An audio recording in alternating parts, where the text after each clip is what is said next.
इस नए साल की हमने एक नई शुरुआत। तो 31st की रात को सार्थक बड़ा उदास था। उसने बोला, मम्मा अवनी की ट्यूशन में पार्टी है और मेरे यहाँ पे कोई पार्टी नहीं हुई है। तो मैंने उसकी पसंद के लिए स्पेशल शाम को मूली के पराठे बनाए, जो सार्थक को बहुत पसंद है। और सार्थक के पापा का शाम को मुझे फोन आ गया था कि बच्चों के लिए कुछ सरप्राइज उनकी पसंद का खाने के लिए लेकर आ रहे हैं।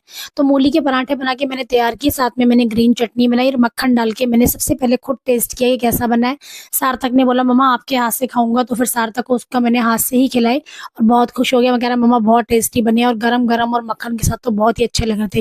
फिर सारे बच्चों को टेस्ट कराया और सार्थक, सौम्या, अवनी को सबको मैंने मूली के पराठे खिलाए। इतने में इसके पापा हाथ में सरप्राइज लेकर घर पहुंच गए और जाके फटाफट बच्चों ने पापा को नमस्ते किया और मैंने जाके वो सरप्राइज अपने हाथ में लिया। तो ये था वो सरप्राइज, बच्चों की पसंद का पिज्जा, जो बच्चे खाकर बहुत खुश हो गए। और अगले दिन थी 1 तारीख, यानी कि नया साल, जो इसके पापा ने डिसाइड किया था कल हम एक नई शुरुआत करेंगे। सुबह सुबह हम सबको उठाकर वॉक के लिए ले गए।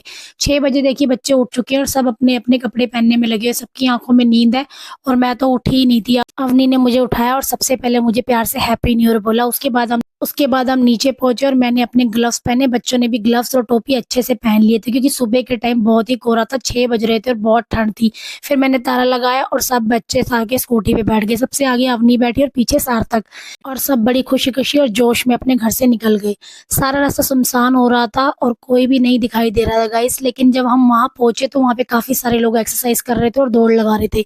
फिर हमने भी दौड़ लगाई और उसके बाद थोड़ी सी एक्सरसाइज की। मैं तो कुछ कर ही नहीं पा रही थी क्योंकि मेरे पैर में दर्द था। और यहाँ पे अवनी, सार्थक और उसके पापा ने बहुत अच्छे से एक्सरसाइज की, दौड़ लगाई और बच्चों ने बहुत मस्ती भी की। उसके बाद देखिए थोड़ी देर में उजाला हो गया और दोनों बच्चों ने रेस लगाई और हम पहुंच गए वापस अपने घर। घर आकर मैंने अपनी फटाफट से तैयारी की खाना बनाने की, क्योंकि इसके पापा को सुबह सुबह ऑफिस जाना था।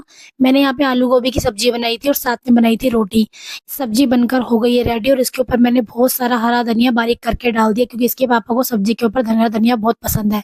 यहाँ पर इसके पापा भी आ चुके हैं और उनको मैंने फटाफट से लंच दिया और उन्होंने बैग में पैक किया। उसके बाद थोड़ा सा दूध और एक लड्डू खा के इसके पापा अपनी ड्यूटी के लिए निकल गए और मैंने उनको बड़े प्यार से बाय किया और फाइनली इनको मैंने एक बार और हैप्पी न्यू ईयर बोला। और उसके बाद गाइज यहाँ देखिए अंकल आ चुके हैं, पूरी गली की सफाई भी कर दी है। यहाँ पे मैं नहा धोकर रेडी होकर नीचे आई। मैंने मंदिर में कर ली थी अच्छे से पूजा। उसके बाद मैंने प्रसाद में बनाया था सूजी का हलवा, क्योंकि साल का पहला दिन था और भोग के प्रसाद में कुछ स्पेशल बनाना था, इसलिए मैंने सूजी का हलवा बना दिया। और उसके बाद मैंने साथ में चढ़ा दी थी अपने लिए गरम गरम चाय। फटाफट से यहाँ पे मेरा हलवा बनकर रेडी हो चुका है। हलवे के साथ साथ मेरी चाय भी बन गई है। उसके बाद मैं चली गई मंदिर। मंदिर के अंदर मैंने अच्छे से पूजा की और भगवान शिव जी को मैंने जल अर्पित किया। साथ में मेरे अवनी भी गई थी, अवनी ने भी अच्छे से पूजा की और हम दोनों पूजा करके भगवान जी को अच्छे से प्रणाम करके और नए साल की बधाई देकर अपने घर वापस आ गए। घर आकर मैंने किया यम्मी सा नाश्ता। नाश्ते में मैंने खाई आलू गोभी की सब्जी, रोटी और गरम गरम चाय। सभी को राधे राधे गाइस।